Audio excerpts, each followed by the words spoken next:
17 के पहले इस प्रदेश में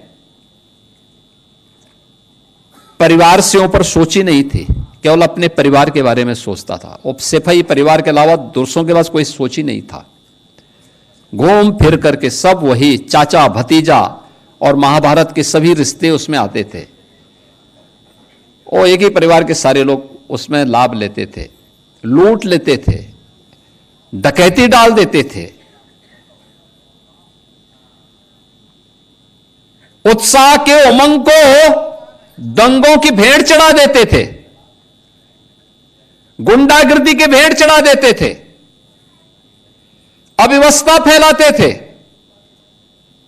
किसी भी गरीब को योजना का लाभ नहीं मिल पाता था। नौजवानों की नौकरी में डकैती पड़ती थी। विकास के कार्यों के पैसे में छीना झपटी होती थी। गरीब को इसका लाभ नहीं मिल पाता था। परिणाम क्या होता था? प्रदेश पर्व और त्योहार भी नहीं मना पाता था। प्रदेश के अंदर गरीब तबाह होता था, नौजवान पलायन करता था। हर जिले में इनके द्वारा पाले गए गुंडे अराजकता फैलाते थे, माफियागिरी फैलाते थे और उन माफिया के सामने, उन गुंडों के सामने, उन दंगाइयों के सामने इस समाजवादी पार्टी के नेता, इनके मंत्री और इनका मुख्यमंत्री नाक रगड़ करके उनको दंगों करने की छूट देती थी।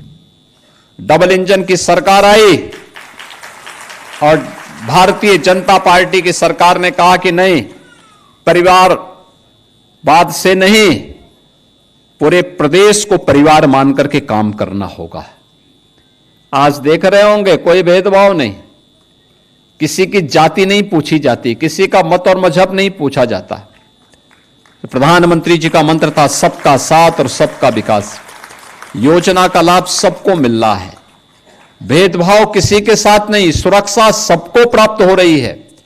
और सरकार की तो पहले से ही घोषणा है कि अगर बेटी की सुरक्षा के साथ खिलवाड़ किया तो तय मानिए कि अगले चौराहे पर यमराज टिकट काटने के लिए खड़ा होगा,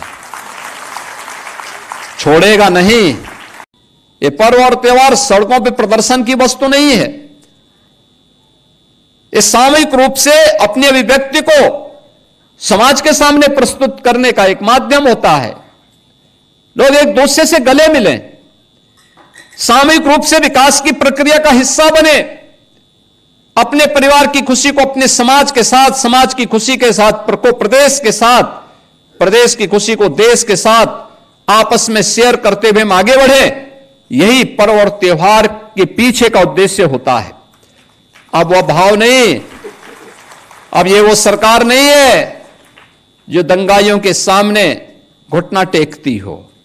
ये सरकार तो जो जिस भाषा में समझेगा उस भाषा में समझाना भी जानती है और अच्छी तरीके से जानती है। और इसीलिए आज मैं प्रदेशवासियों से कहूंगा, दीपावली आ रही है। दीपावली के अवसर पर लोग, हर परिवार, भारतीय परिवार कुछ ना कुछ खरीदता है। एक इस अवसर पर जो भी खरीदे वह स्वदेशी खरीदे। स्वदेशी, हमारा कारीगर, हमारा हस्तशिल्पी, हमारा स्थानीय उद्यम जो कुछ भी बनाया होगा उसको खरीद करके अपने घर में लेके जाइए। हमारे घर में दिया जलेगा दीपावली का तो हमारे ही कुम्हार के द्वारा बनाया गया दिया होना चाहिए। हमारे घर में दीपावली के अवसर पर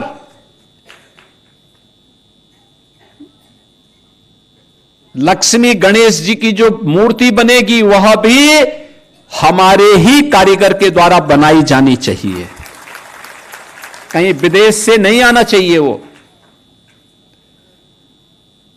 हम किसी को उपहार भी दे रहे हैं, अपने हित मित्र को, शुभचिंतक को, नातेदार रिश्तेदार को, वह भी स्वदेशी होना चाहिए, वह भी स्वदेशी होना चाहिए और स्वदेशी ही आपको गिफ्ट भी देना चाहिए किसी भी आयोजन के अवसर पर।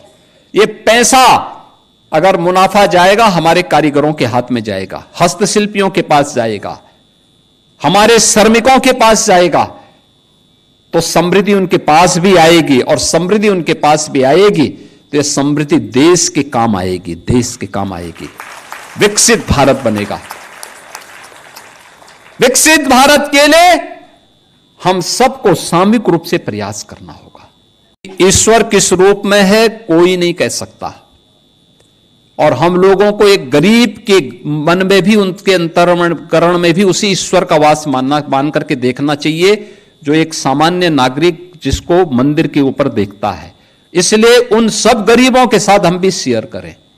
जो कुछ भी हमारे पास है, थोड़ी बहुत सहायता किसी गरीब की भी हम कर पाएंगे तो हमें जरूर करना चाहिए, और पर्व का उत्साह और आनंददायक हो जाएगा, और भी आनंददायक हो जाएगा।